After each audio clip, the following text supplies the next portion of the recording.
아마 여러분들도 많이 경험은 했겠지만요.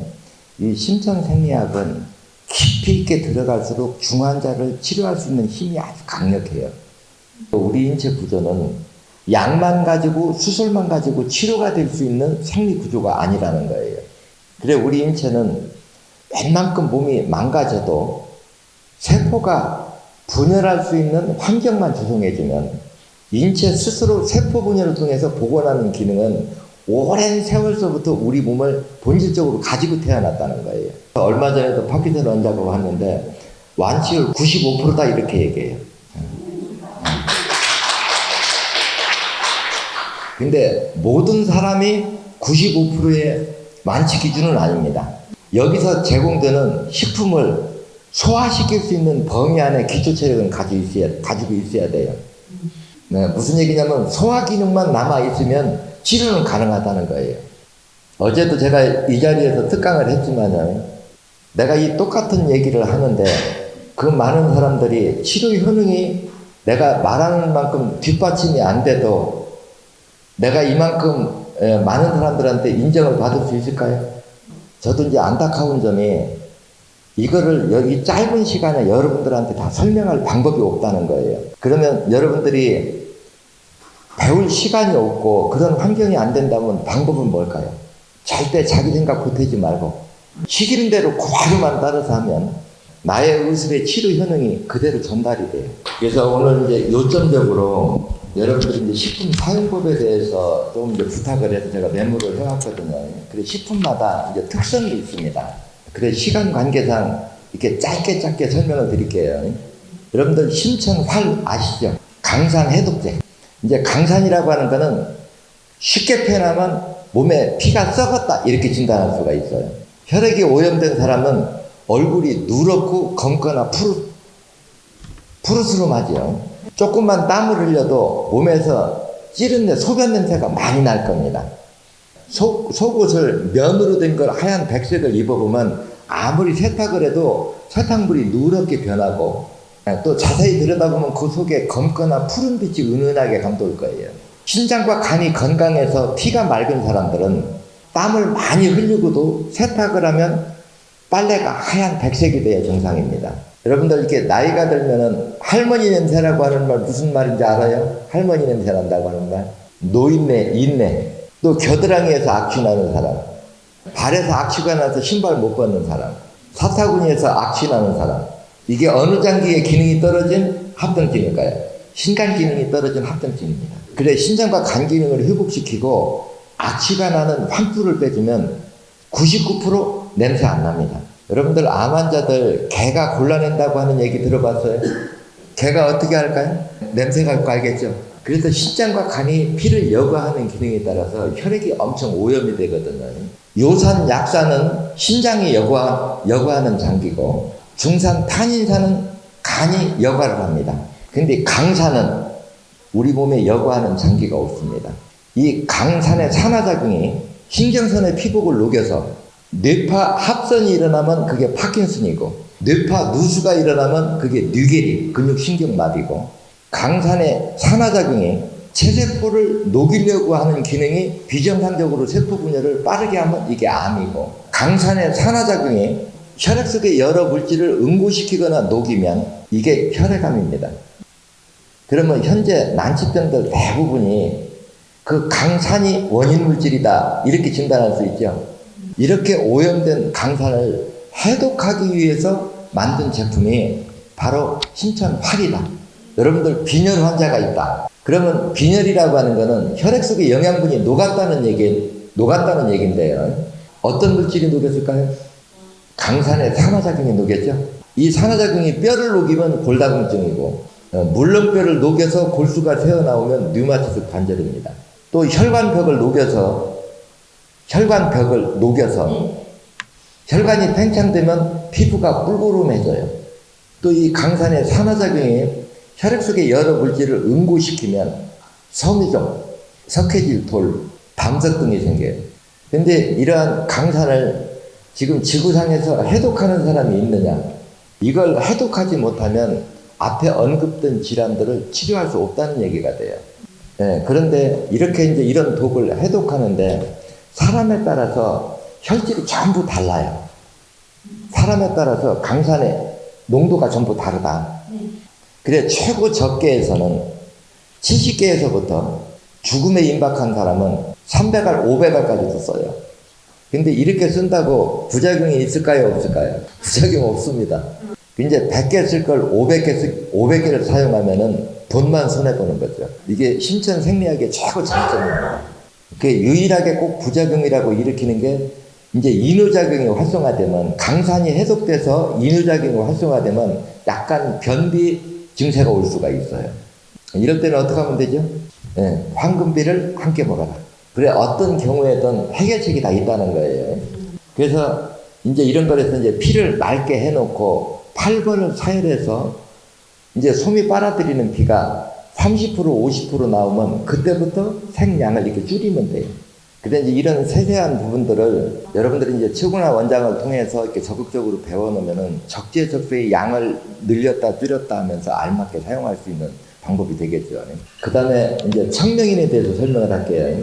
우리가 신부전증이 치료가 되고 또 간경화가 치료되기 위해서는 신장과 간 속에 있는 말초모혈관을 막고 있는 혈전을 녹여서 빼서 핏기를 열어줘야만 재생복원 치료가 됩니다.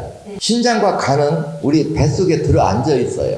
밖에서 사혈을 한다고 신장과 간의 말초모혈관을 막고 있는 혈전이 녹아서 빠져나올 가능성이 있을까요? 거의 없죠. 우리가 빨래를 빨 때 비누칠하고 빠는 거하고 맹물에다 빠는 거하고는 때가 빠지는 게 다를 겁니다. 그래 여러분들이 빨래를 할 때 비누칠을 하는 역할을 하는 게 바로 청명입니다. 그래 그 신장과 간 속에 있는 말초모혈관을 막고 있는 혈전을 녹여서 빼내기 위해서 그게 만든 제품이 청명입니다. 그래 원래 이 제품은 처음 만들 때 제가 연구한 목적은 공부머리가 안 트여서 대학을 막 2번, 3번 떨어지면 우울증이 와요. 이거는 이제 암기력과 이해력이 부족할 때 나타나는 현상이거든요. 우리가 암기력이 뛰어나서 공부가 잘하려면 뇌세포의 분열 기능이 활성화돼야 돼요. 뇌세포의 분열이 왕성하고 왕성하지 못하고의 차이점은 뭘까요? 영양 공급이 얼마나 잘 이루어지냐 안 이루어지냐 이 차이예요. 이 뇌세포가 필요한 영양분은 지방, 단백질, 당입니다. 그 우리 혈액의 빨간피 속에는 1000가지, 2000가지의 성분이 섞여 있는데 그 속에서 지방, 단백질, 당만 액체 상태로 빼서 뇌에 공급해주기 위해서는 작은 그 영양분 운반 통로가 있어요. 말초모혈관처럼. 이게 액체 상태가 돼야 뇌세포까지 그 지방, 단백질, 당의 영양분이 공급이 되는데 이 지방, 단백질은 산과 중산과 화학 반응을 일으키면 액체가 고체화돼 버려요.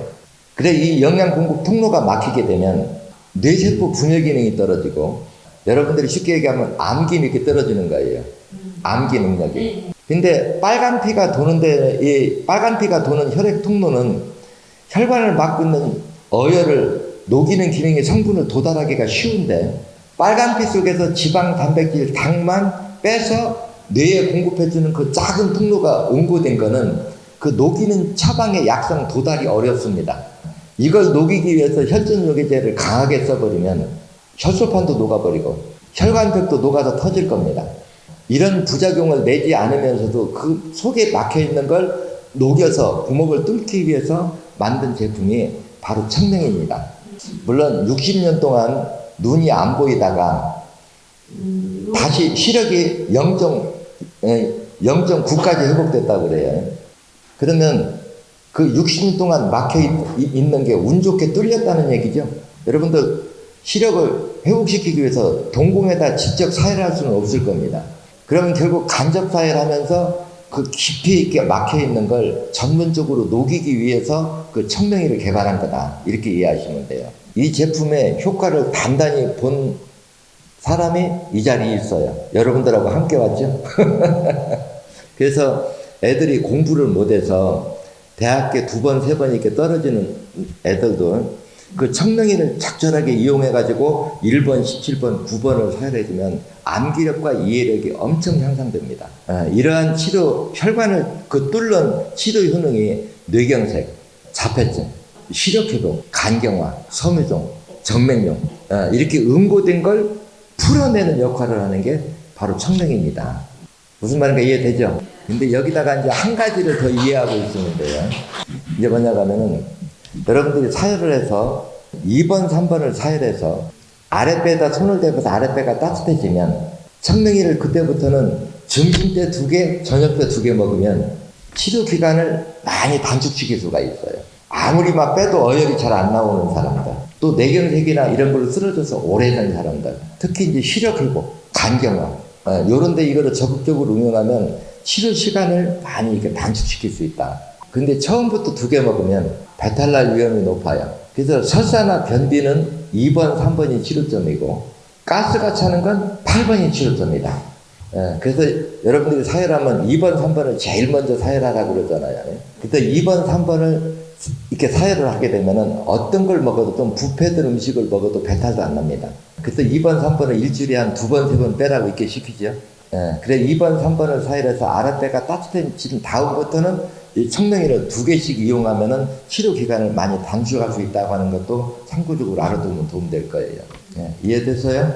어제 오신 분 중에 이분은 과일 알레르기가 있다 그래요. 그래서 뭐 참외고 수박이고 복숭아고 어떤 과일을 못 먹는데요. 몸에 알레르기 반응이 일어나서. 그래 몇 년을 못 먹었냐? 40년을 못 먹었다 그래요. 근데 이 치료를 받고는 어떤 과일을 먹어도 알레르기 현상이 안 일어난다 그래요. 그러니까 어떤 모든 음식에 대한 모든 알레르기는 신장과 간이 피를 여과하는 기능이 떨어진 3차 합병증이다. 그래서 신장과 간 속에 있는 말초 모세혈관을 막고 있는 어혈을 집중적으로 녹여서 빼는 목적이 바로 청명입니다. 이렇게 정리하면 이해가 될 거예요. 갑자기 저한테 와서 그래요. 오늘 아침에 저 참외 1개 다 먹고 왔는데 지금 멀쩡하다는 거예요. 근데 여러분들 입장에서는 참외 먹은 게 뭐가 웃음거리고 소중해요? 근데 40년 동안 과일을 못 먹었던 사람이 그렇게 아침에도 간식으로 먹고 와도 탈이 안 날 정도 되면 본인 입장에서는 얼마나 즐거웠어요. 자랑할 만하죠. 그래서 뭐 땅콩 알레르기, 각종 생선 알레르기 비형, 인체의 모든 피부 트러블은 인체 신장과 간이 피를 여과하는 기능이 망가진 3차 합병증이다. 그래서 신장과 간만 회복하면 피부가 깨끗해진다. 제가 올 봄에 중국 다녀왔는데 그때 저 본 분이 있어요. 제가 허리 다쳐갖고 휠체어 타고 갔잖아요. 봄에 강의하러 갈 때 중국에. 그때하고 지금하고 제 피부가 언제가 더 깨끗해요? 유튜브 동영상보다도 지금이 더 깨끗할 거예요. 제가 이렇게 소나무 전정을 하다가 한 4m 높이에서 세면바닥에 떨어져갖고 척추뼈가 3개가 나가졌어요. 그때 중국 갈 당시에. 그래 그때 중국 갈 때 뼈가 다 아물지 않아서 휠체어 타고 갔다 왔거든요. 그래서 뼈 고치면서 간까지 한꺼번에 고치잖아요. 그래서 8번을 그때 그 당시에 다쳤을 때 이제 6번, 59번, 14번을 사혈했거든요. 그래 거기를 뺄 때 그 위에 있는 8번을 함께 빼주면 피부가 이렇게 깨끗해져요. 그래 우리 흔히 이제 나이가 들어서 우리가 검버섯이라고도 하고 저승꽃이라고 그러잖아요. 기미나 건선 피부는 2, 3번이 치료점이고 지루성 피부나 피부의 염증, 흑색종, 피부가 이렇게 까맣게 되는 거, 피부 이렇게 모반이라고 하지 까맣게 이렇게 물드는 거, 피부가. 이런 건 전부 다 간 기능이 떨어진 합병증입니다. 그래서 2, 3, 8번을 빼주고, 2, 3, 8번을 빼주면 피가 회전하는 데까지는 치료가 다 될 거예요. 그래, 그러고도 회복이 안 되는 거는 환부로 직접 빼주면 치료가 다 될 겁니다. 그래, 피부를 깨끗하게 하는 거는 아마 우리 방법 따라갈 제품이 없을 거예요. 우리 방법보다 좋은 방법은 없을 겁니다. 근데 이제 여러분들이 핵심적으로 알아야 되는 거는 무조건 핏길만 열어두면 치료는 되는데 중요한 건 부작용을 안 내면서 해야 된다는 거예요. 그래서 철분이 부족할 때 오는 부작용, 염분이 부족할 때 오는 부작용, 영양분이 부족할 때 오는 부작용, 이거를 적절하게 이용해야만 부작용이 없이 사혈을 마칠 수가 있어요. 이제 이 중에 가장 부작용이 빨리 나는 게 인체에 철분이 부족할 때 나타나는 부작용에 대해서 조금 설명을 해줄게요. 우리 인체의 체세포 개체수는 약 120조 마리가 된다고 그래요. 근데 이 생명체들은 다 살아있는 생명체예요. 살아있는 생명체는 첫째 영양 공급을 받아야 되고 두 번째는 산소가 공급돼야 영양분을 소화시킬 수가 있어요. 그게 우리 몸에 산소를 운반해주는 게 적혈구인데 근데 이 적혈구는 철분이 없으면 형성이 안 됩니다. 그래 적혈구가 생산되는 데 필요한 영양분을 포괄적으로 섞어놓은 게 바로 홍명인입니다. 내 몸에서 어혈을 300g을 빼면은 300g이 빠져나올 만큼 혈액의 농도는 묽어집니다. 그래 이때 혈액의 농도가 묽어질 만큼 적혈구한테 필요한 철분을 보충하기 위해서 만든 제품이 바로 홍명인이다 이 얘기거든요. 그래 이때 여러분들이 병원에 가서 검사하면은 헤모글로빈 수치가 떨어졌다. 현대의학으로는 그렇게 설명할 거예요. 그래 이런 철분 이게 부작용이 우리 몸에 나타나면 1차적으로는 경사진데 다리 힘이 없어서 못 올라가요. 근데 가만히 있으면 견딜만 합니다. 그래 가만히 있어서 괜찮다고 철분이 부족해도 그대로 방치하게 되면 2차적으로는 얼굴이 노랗고 창백해지면서 몸이 부어요. 근데 이때도 가만히 있으면 아무 증세 없습니다. 여기서 철분 부족이 더 심화되면 몸에 근육통이 와요. 근데 또 이 상태에서도 움직이지 않고 가만히 있으면 별 증세 없어요. 근데 이 상태에서 철분 부족이 더 심화되면 산통이 와요. 그럼 근육통과 산통의 차이점을 설명해 드릴게요. 움직이지 않을 때는 통증이 없다가 몸으로 움직일 때만 통증이 오는 걸 우리가 근육통으로 분류를 하고요. 그리고 몸을 움직이지 않고 가만히 있는데도 통증이 오는 걸 산통이라고 그런다. 그래서 이 산통이 올 정도가 되면 암이 있는 사람은 암이 급격하게 커져버리고 인체에 무릎이나 혹이 있는 사람은 혹이 커지는 속도가 엄청 빨라져요. 그래 왜 이런 부작용이 일어나는가를 설명을 하려고 하면 시간이 오래 걸리거든요. 근데 이게 포괄적으로 이게 우리 인체에 철분이 부족할 때 나타나는 부작용의 순서다 이렇게 이해하면 돼요. 이런 철분 부작용을 막기 위해서 철분 보충을 위해서 만든 제품이 바로 홍명인이다. 근데 이제 문제는 이 철분은 소화도 잘 안 되고 흡수도 잘 안 돼요. 이 홍명인을 먹고 변이 묽어지거나 푸르스름한 빛깔로 배변이 나온다면 먹기만 먹었지 흡수가 안 된 거라고 진단해야 돼요. 이럴 때는 어떻게 해야 될까요? 홍명인을 반절을 줄여서 먹어라. 그러면 이제 이렇게 홍명인만 먹으면 변이 묽어지거나 설사가 나는 사람은 어디가 치료점일까요? 2번, 3번을 사이에서 아랫배가 따뜻해지면 한꺼번에 철보형을 2개, 3개를 먹어도 배탈이 안 나야 정상입니다. 그래 아랫배의 온도가 차우면 장 속에 식중독균과 유해균이 살고 아랫배의 온도가 따뜻하면 장 속에 유산균이 살아요. 그래서 장 속에 유산균이 많아야만이 이 철보형을 먹어도 몸 안으로 끌고 들어갈 수 있는 능력이 형성되기 때문에 설사나 변비가 일어날 적에는 하루 쉬었다 또 빼고 하루 쉬었다 또 빼고 2, 3번을 반복적으로 빼다 보면 아랫배가 따뜻해지면 어떤 걸 먹어도 배탈이나 변이 묽어지고 설사하는 일은 없을 겁니다. 그러면 홍명인을 먹고 변이 묽어져서 헤모글로빈 수치가 안 올라가요. 이럴 때는 어떻게 해야 될까요? 수액에다가 식염수에다 철분제를 혈관에다 맞아줘야 되겠죠. 그래 이거 막기가 힘들면 2번, 3번 열심히 빼면 먹는 것만 가지고도 보충이 됩니다. 그래서 항상 안전사일이 되려고 하면 헤모글로빈 수치를 10m로만 안 떨어뜨리면 우리가 안전사회를 할 수가 있어요. 그래서 철분이 부족하면 일단 경사진데 다리 힘이 없어서 못 올라간다. 두 번째 얼굴이 노랗고 창백해진다. 그 다음에는 몸에 부종이 온다. 그 다음에는 근육통이 온다. 그 다음에 산통이 온다. 산통이 오면 모든 증세가 일시에 악화된다. 여러분 이해했어요? 그래 이러한 부작용을 막기 위해서 만든 제품이 바로 홍명인이다. 이렇게 이해하면 돼요. 이제 그 다음에 황금비에 대해서 좀 설명을 드릴게요. 우리가 이렇게 음식물을 이렇게 먹고 장 속에서 이렇게 소화하는 그 기능은 우리가 거름이나 퇴비가 이렇게 발효될 때는 엄청난 양의 그 질소가스가 나오죠. 우리가 먹는 음식물은 영양 칼로리가 높기 때문에 소화 과정에서 엄청난 양의 질소가스가 형성이 돼요.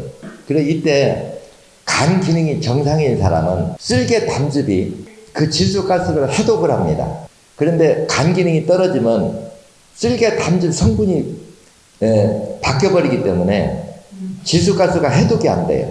그래 이게 해독이 되지 않으면 음식물을 소화시킬 때 나오는 질소가스가 혈액 속으로 파고 들어갑니다. 그래 이러한 질소가스는 모공으로도 빠져나가고 호흡기로도 빠져나가고 액체 상태에서는 소변으로 빠져나가요. 이러한 질소가스가 모공을 통해서 밖으로 빠져나갈 때 소변에 노란 색소가 침착되는 게 바로 메리아스가 노랗게 변형되는 거다. 이때 나는 냄새가 우리가 노인내, 찌린내, 인내라고 그러죠. 제가 옛날에 경험한 분은 몸에서 악취가 너무 심해가지고 여성이 자살한 사람까지 봤어요. 이제 중국 같은 데는 대부분 식당에 가도 의자에 앉아서 밥을 많이 먹으니까 신발을 벗을 일이 별로 없을 거예요. 요즘은 이제 한국도 많이 바뀌긴 바뀌었지만은 아직도 좌식이 많아요. 신발을 벗고 이렇게 들어가서 앉는 식당들이 많아요. 그래 발냄새 심하게 나는 사람들은 신발 벗으면 옆에 사람 숨 못 쉽니다. 그래서 남자도 아니고 여자가 그렇게 냄새가 심하면 어때요? 엄청난 스트레스 받겠죠. 그래 이렇게 악취가 심해지는 것이 우리가 음식물을 소화시킬 때는 엄청난 양의 질소가스가 나오는데 간 기능이 떨어져서 쓸개 담즙이 이 질소가스를 해독을 못하면 이 질소가스가 혈액 속으로 파고 들어가서 내 인체 중에서 피의 유속이 가장 느린 데 가면 피의 유속이 느린 데는 온도가 차고 온도가 차운 데 가면은 질소가스의 기체가 액체화됩니다. 이게 땀과 합해서 혼합돼서 나올 때 그렇게 독한 발냄새가 나는 거죠. 이런 냄새가 발만 날까요? 심장은 여기 있어요. 심장에서 제일 먼 곳이 피의 흐름에 가장 장애를 많이 받아요. 발, 머리 정수리. 남자가 여성을 이렇게 안았는데 머리에서 그 발냄새가 난다. 기분이 어떨까요? 어깨만 풀썩하면 여기서 냄새가 쭉 나오고 진짜 고통스럽겠죠. 어떻게 만들어져서 생명이 어떻게 유지가 되는가 그 과정을 알면 이런 것들을 다 풀어낼 수 있어요. 그래 근본적으로 전체를 치료하는 거는 심장과 간 기능을 회복시키면 되고요. 부분적으로 악취가 많이 나는 것은 쫓아가서 빼주면 치료가 다 100% 가능합니다. 그래 간 기능이 떨어져서 이 질소가스가 해독을 못 시킬 때 이 질소가스를 해독시키기 위해서 만든 제품이 바로 황금비다. 그래 첫째 하나는 질소가스를 해독하기 위한 목적. 또 두 번째는 장속에 유산균에 먹이를 얻어서 유산균의 숫자가 많이 늘어나라고 하는 기능. 방귀를 껴보면 처음 먹을 때는 방귀가 많이 나오는데 처음 먹으면 장속에 유산균의 숫자가 늘어나기 때문에 소화가 잘 돼서 방귀가 자주 나옵니다. 이건 유산균의 숫자가 늘어나서 소화가 활성화됐기 때문에 나타나는 현상이다. 그런데 질소가스가 해독이 되기 때문에 방귀를 껴도 냄새는 한 80% 이상이 줄어들 거다. 그래 황금비를 먹는 동안은 방귀를 껴도 그게 꿀이 냄새가 그렇게 심하지 않아요. 그래 여러분들이 가족 중에서 방귀를 끼면 숨도 못 쉬겠다. 이럴 때 어떤 병을 의심해야 될까요? 암이 발생할 위험이 높다고 봐야 됩니다. 암은 신장과 간 기능이 고도로 떨어졌을 때 나타나는 병이 암이거든요. 그래서 대변이나 방귀를 끌 때 악취가 갑자기 심해지면 내가 간 기능이 고도로 떨어졌고 이게 조금 더 떨어지면 그 다음은 암으로 발병한다 이렇게 예측해야 돼요. 여러분들이 아마 공동 화장실에 가서 간암이나 간경화가 있는 사람이 옆칸에서 볼일을 본다 그러면 옆에 있는 사람도 숨쉬기 곤란할 겁니다.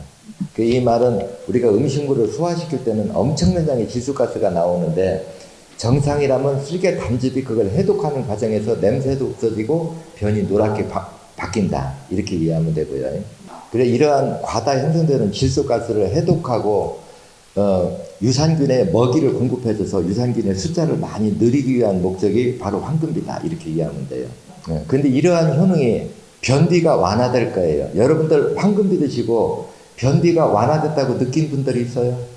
황금비를 먹으면 왜 변비가 완화될까요? 그 원리를 알아야 되겠죠. 이게 변비는 음식물이 장을 통과하는 시간이 길어질 때 중간에 수분이 다 뺏겨버리는 게 바로 변비입니다. 그러면 장이 수축 팽창 기능이 왜 떨어졌을까요? 혈액 속에 산소가 부족해서. 산소는 왜 부족해졌을까요? 혈액 속의 질소 밀도가 높아져서. 질소 밀도는 왜 높아졌을까요? 장에서 음식물을 소화시킬 때 나오는 질소가스를 쓸개 담즙이 해독을 못했기 때문에. 그래 이 질소가스를 해독을 해서 피가 맑아지고 혈액 속의 산소 포화도가 높아지면 장 운동이 수축 팽창 연동 활동이 정상화되기 때문에 변비가 사라지는 것이다. 어때요? 이러한 치료 효능은 절대 부작용을 일으킬 수가 없죠. 근데 기존에 변비의 치료약의 약성 원리는 뭔 줄 알아요? 변비를 완화시키려고 하면 설사를 유도해야 돼요. 그럼 우리 장에서 수분을 못 굴고 들어가게 막아야 되거든요. 그러니까 우리 몸에서 필요하지 않는 성분을 넣어주면 수분을 안 땡기기 때문에 변이 묽어져요. 그 성분이 뭘까요? 여러분들이 신천생리학 공부하면 금방 알아야 돼요. 장숙의 유산균은 세포가 분열하는데 필요한 영양분을 1차 가공하는 역할을 하고, 유해균이나 식중독균은 같은 영양분을 먹고도 강산을 배설합니다. 그럼 이 강산을 우리 몸에서 몸 안으로 끌어들이지 않기 위해서 영양분 흡수 통로를 막아버리면 수분이 그대로 빠져나오기 때문에 설사가 나는 거예요. 그래 아랫배가 냉해서 장숙에 식중독균이 많은 사람은 설사를 자주 하고, 그래서 설사가 날 때는 2, 3번을 사혈해서 아랫배를 따뜻하게 해주면 설사가 멈추고요. 변비나 가스가 차는 건 어디를 해줘야 돼요? 2, 3, 8번까지 해줘야 멈추는 겁니다. 이럴 때 이 황금비를 꾸준하게 이렇게 섭취해주면 피부가 노랗던 사람들이 피부가 이렇게 맑아지고 변비가 없어지는 게 바로 이런 특성 때문에 나타나는 현상이죠. 어때요? 제가 제품 하나를 만들어도 그 특성이나 인체 구조를 정확히 알고 만들어냈다는 걸 여러분들 공감하시겠어요? 그런데 이 밖에 여러 제품들이 있는데 지금 시간이 다 됐다고 하니까 그래 오늘 설명은 이것으로 마치겠습니다. 네.